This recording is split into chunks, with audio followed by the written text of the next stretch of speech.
सुखीपुर गांव में मोहन नाम का एक अंधा अनाथ लड़का रहता था। वह मंदिर के बाहर बैठकर भीख मांगकर गुजर बसर करता था। गांव में शंकर चाचा थे, जो बचपन से मोहन की देखभाल करते थे। मोहन उन्हीं के साथ रहता था और वे उसे सुबह मंदिर के बाहर छोड़ जाते थे। रात के समय उसे अपने घर ले जाते थे। इसी तरह समय बीत रहा था। एक दिन मोहन ने शंकर चाचा से कहा, चाचा, आप मेरा बोझ कब तक उठाते रहेंगे? आप बचपन से मेरी देखभाल कर रहे हैं। मैं आप पर और बोझ नहीं डालना चाहता। आप मुझे मेरे हाल पर छोड़ दीजिए। शंकर चाचा ने कहा, मैं तुझे अपना बेटा मानता हूं और तू मुझे छोड़कर जाने की बात कर रहा है। अगर तेरी जगह मेरा सगा बेटा होता तो क्या मुझे छोड़कर चला जाता? यह सुनकर मोहन रोने लगा।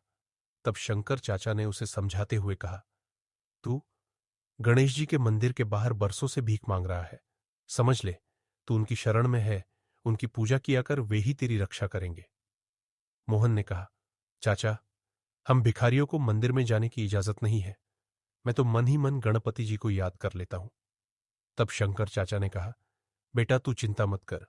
एक दिन सब ठीक हो जाएगा। चल अब सो जा। रात काफी हो गई है।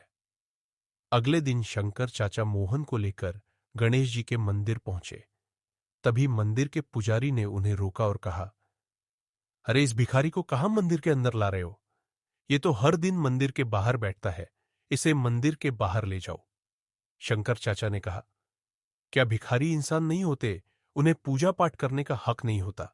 तुम कौन होते हो इसे पूजा करने से रोकने वाले? इस पर पुजारी बिगड़ गया और उन्हें मंदिर से बाहर निकाल दिया। तब मोहन ने कहा, चाचा, रहने दो। मैं यहीं से भगवान की पूजा कर लूंगा। आप मुझ अंधे के लिए झगड़ा मत करो। कहीं पुजारी को गुस्सा आ गया तो ये मुझे मंदिर के बाहर भी बैठने नहीं देगा। यह कहकर मोहन अपनी पुरानी जगह जाकर बैठ गया। शंकर चाचा वापस अपने घर चले गए। मोहन बैठकर भीख मांग रहा था।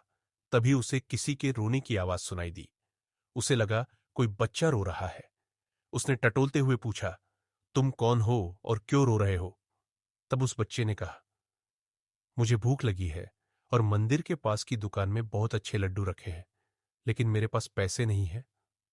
मोहन ने कहा, कोई बात नहीं, तुम मेरे पैसे लेकर लड्डू खरीदकर खा लो। यह कहकर मोहन ने अपने पैसों में से उसे 5 रुपये दे दिए। कुछ देर बाद वह बालक मोहन के पास आया और बोला, मैं 2 लड्डू लाया हूं, एक आप खा लो। मोहन ने कहा, नहीं, तुम दोनों लड्डू खा लो। तुम्हारा नाम क्या है? उस बालक ने कहा, मेरा नाम गगन है। मैं पास ही मेरा घर है। मेरे माता पिता सुबह काम पर चले जाते हैं। मैं मंदिर में खेलने आ जाता हूं। यह कहकर वह बालक चला गया। अगले दिन से हर दिन वह बालक आता। मोहन उसे 5 रुपये देता और वह लड्डू खाकर चला जाता था। एक दिन वह बालक आया तो उसने मोहन से कहा, तुम रोज मुझे 5 रुपये देते हो, कभी मना नहीं करते। तब मोहन ने कहा, अग्गन, मैं गणेश जी को लड्डू का भोग लगाना चाहता हूं, लेकिन हम भिखारियों को मंदिर के अंदर नहीं जाने देते। जब तुम लड्डू खाते हो तो मुझे ऐसा लगता है जैसे गणेश जी खुद भोग लेने मेरे पास आ गए। तुम रोज आया करो, मैं तुम्हारा इंतजार करूंगा। इसी तरह समय बीतता रहा। एक दिन गगन ने मोहन से कहा, मैं अब तुमसे मिलने और लड्डू खाने नहीं आ सकूंगा। मेरे माता पिता दूसरे गांव जा रहे हैं। यह सुनकर मोहन रोने लगा। उसने कहा, मैं तुम्हारे बगैर नहीं रह सकता। मैं देख तो नहीं सकता, लेकिन जब मैं तुम्हें 5 रुपये देता हूं तो मुझे बालक रूपी गणेश जी लड्डू खाते दिखाई देते हैं। तुम मुझे छोड़कर मत जाना, नहीं तो मैं जिंदा नहीं रहूंगा। तब गगन ने कहा, अच्छा ठीक है, तुम मेरे साथ मेरे घर चलो, मेरे माता पिता से बात कर लेना। अगर वे मान गए तो मैं रोज तुम्हारे लड्डू खाने आता रहूंगा। मोहन गगन के साथ चल दिया। काफी दूर चलने के बाद उसने पूछा, गगन, लगता है हम बहुत दूर आ गए। तुम्हारा घर कहाँ है? गगन ने कहा, बस पहुंचने ही वाले हैं। कुछ दूर चलने के बाद मोहन ने फिर पूछा, लेकिन कोई उत्तर नहीं मिला। मोहन ने पुकारा, गन गगन, तुम कहाँ हो? लेकिन कोई जवाब नहीं मिला। मोहन घबरा गया। तभी उसका पैर किसी पत्थर से टकराया और वह गिर पड़ा। उसके सिर में तेज दर्द हो रहा था। वह उठा और उसने आंख खोलकर देखा तो सामने गणपति जी खड़े थे। मोहन उनके पैरों में गिर गया। गणेश जी ने उससे कहा, मोहन, तुम्हें मंदिर नहीं आने दिया गया, इसलिए मैं अपना भोग लेने हर दिन तुम्हारे आता था।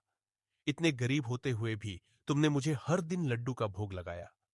आज से तुम गरीब नहीं रहोगे, तुम्हारा घर धन धान्य से भरा रहेगा और कोई तुम्हें मेरे दर्शन करने से नहीं रोक सकेगा। यह कहकर भगवान अंतर्ध्यान हो गए। मोहन की आंखों की रोशनी वापस आ गई थी। वह अपने घर आ गया। वहां उसने देखा एक कोने में सोने चांदी रुपये के ढेर लगे हैं। अगले दिन से मोहन नए कपड़े पहनकर शंकर चाचा को साथ लेकर गणेश जी के मंदिर जाने लगा। अब उसे किसी ने नहीं रोका भगवान की पूजा करने से। हे विघ्नहर्ता, अपने भक्तों पर सदा कृपा बनाए रखना।